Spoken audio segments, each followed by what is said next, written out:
Hey, what's up, SB Warriors? Paul K here today, and I want to talk to you about how to get past the belief of our system like we're not ready to reach that next level that we're really trying to reach. You're like me, you've always had a desire to do more. And deep inside, you've known there's a way and a possibility for you to achieve your dreams, the lifestyle, and achieve the freedom you've always wanted. Because we have what it takes to get things done and learn from others and get the mindset to achieve the dreams we've always wanted. Welcome to SB Warriors.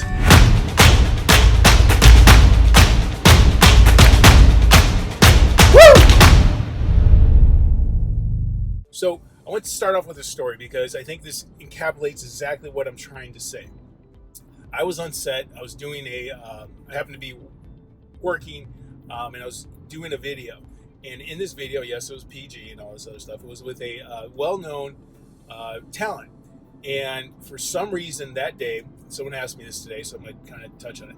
For some reason, that talent, their hairstylist that was hired for this particular shoot, they actually decided that they were going to cut my hair. And my hair was a lot longer than what it was now.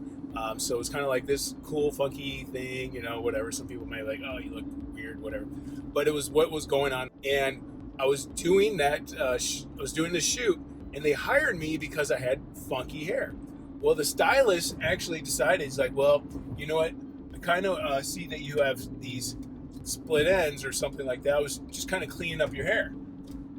Well, the main person, like the makeup artist, walks in. He's like, what happened to your hair? And it was like 2 inches shorter. And I was like, what are you talking about? So-and-so just cut it. And he's like, oh my gosh, you got hired partly because of your funky hair.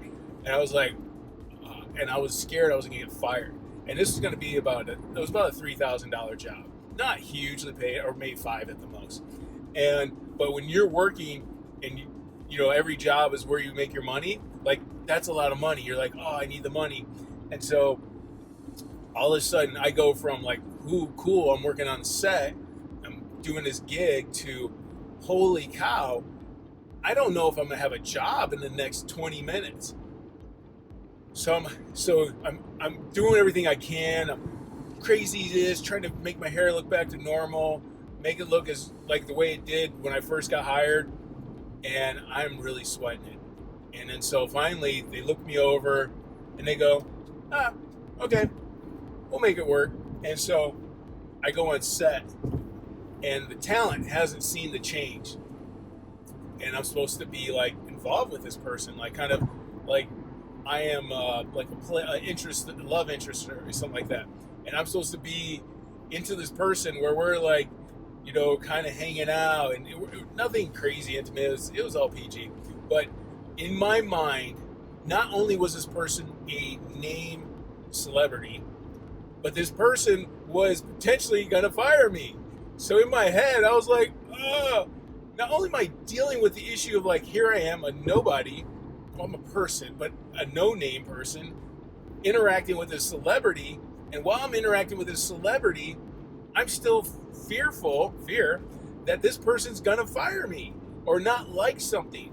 Because it can happen. It's like, if you've never worked on a set before, or if you have, you know what I'm talking about. Like, you'll get there, and there's a huge status. There are like, it's not necessarily like some talent they don't make you feel that way. But I gotta tell you, the way it's structured, like certain people eat over here, certain people have a trailer, certain people have their own bathroom, and it's like this total hierarchy of society. And hopefully anyone get all upset over it, but it's just the way it is. So you feel that difference. If you're a talent, like, you're treated differently. If you're an extra, you're an extra. It's like you're extra. Like you're like, you count, you're necessary, but you're not as important. Anyway, not to ding anybody, because I was worried about getting fired.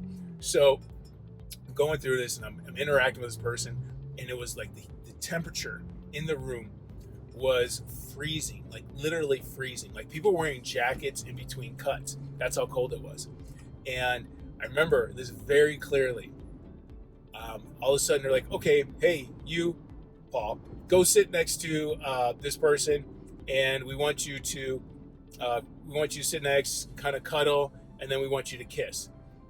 And I was like, say what? It's like, nobody told me this. And it's not of being prudish. It's like I haven't interacted with this person. Like, how do you want me to pretend there's some sort of affection when we haven't interacted at all? And not only, I'm like, it's freaking cold.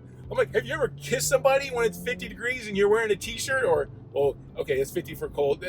In the Midwest, that's not cold. But say 35 degrees and no shirt on, and all of a sudden you're supposed to be like, oh yeah, like, this is totally normal. It's like, nice to meet you. I was freezing my butt off. So I literally, kid you not, I was so nervous, I could feel my jaw trembling. I could feel it like shaking, and all these thoughts are going through my head.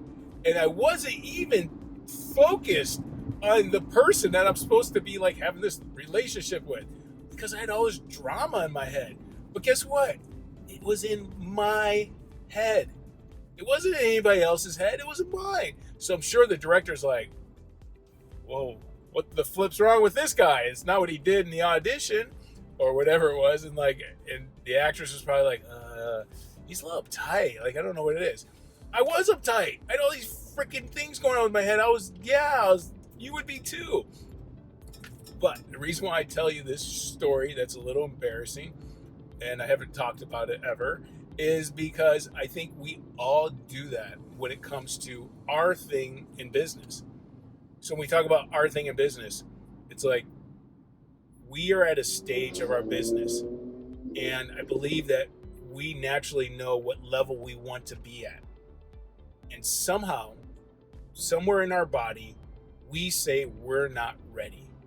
We say we're not good enough. We say we can't do it. And I got to tell you, those are lies. Those are complete lies that we are telling ourselves to protect ourselves.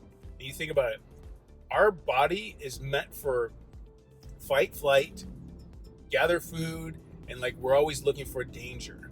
So when you're going into something new, your mind is looking for danger, it's trying to protect you. But the reality is, if you don't start doing things that are nervous, that are uncomfortable, you will never get to that level because you are not trying to bridge the gap from where you are now to where you want to be. So just like I was stopping myself in that shoot, I was so focused on all the negative things that I was not focusing on what I needed to do, and I didn't make that shift. I didn't say, okay, I need to frame the way I think right now because it's best for the overall shoot. It's best for me. It's like a win-win scenario. But we will do the same thing in our business. We won't make the phone calls. We won't start talking on camera. We won't start talking on our podcast. We won't write the blog. We won't start talking to people. We won't put ourselves out there to get more business, to ask for the business, because our body and our mind are so worried about what's going on that we create a scenario in our mind of self-preservation to stay at status quo. And status quo is maybe uncomfortable, but it's not uncomfortable enough. Do you know what I'm saying? Like it's uncomfortable because you want more. But the reality is it's not uncomfortable enough to make a change. And so when you feel a pressure and you want to make a change, that's when you go, you know what? I'm ready to elevate to the next level. My why is so big. My why is so important that I have to do this. Not that I want to, I have to. It's like, oh, well, maybe I'll do this. No, you're not going to do it. Oh, maybe I'll just work out today. No, you're not going to do it. You have to make it a why. You have to say, you know what, I need to work out for the preservation of my family so I can be around for many years to come, so I can see my kids get old and I can see their kids. Boom. I need to do this for my business because my business needs this. And I know where we are right now today, the TV is carried in every person's pocket, and there's a way to reach thousands of people, if not millions. You have that capacity, but if you kind of sit on what you believe and you're going to stay in this stagnant area, you're never going to grow. You're going to be at equilibrium. Our bodies want equilibrium. pH of the body, 7. That's neutral. Neutral. Our body wants neutral. But guess what? You're not going to grow. You're not going to stretch. You're not going to grow if you don't start taking yourself out of the equation and stop making it about you. Make it about your cause. Your cause should be more important than you worried about the ego involved of what you're doing. And I'm not trying to say that to hurt anybody's feelings, but my ego was on the line, and I was worried about how I'd look, how I'd feel, how all these other things. And guess what? I ended up making a bigger ass on myself because of it. And the reason why that scene never made it to the editing floor is because I probably looked stiff. That was on me.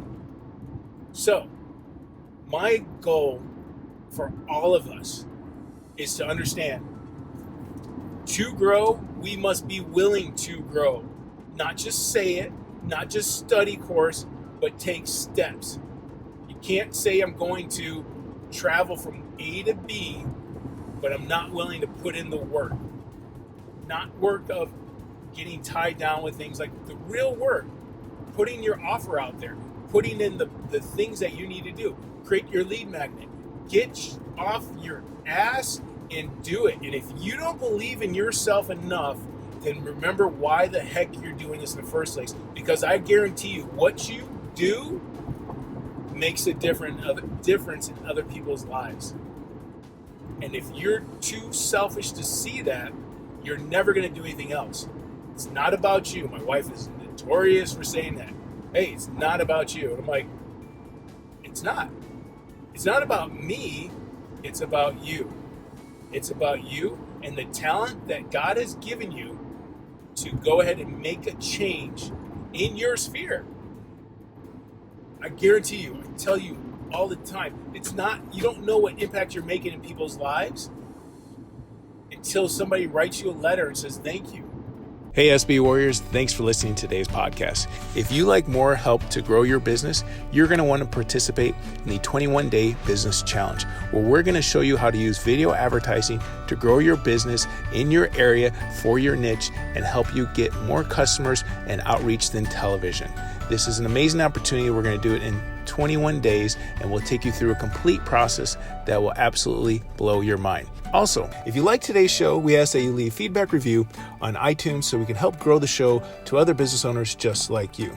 And if you're looking to get more tips and tricks and insights, feel free to join our Facebook group where we share information about how to grow your business in today's internet marketing world and help you gain more customers with insights from other business owners just like you. Thanks again, SB Warriors, and keep pushing.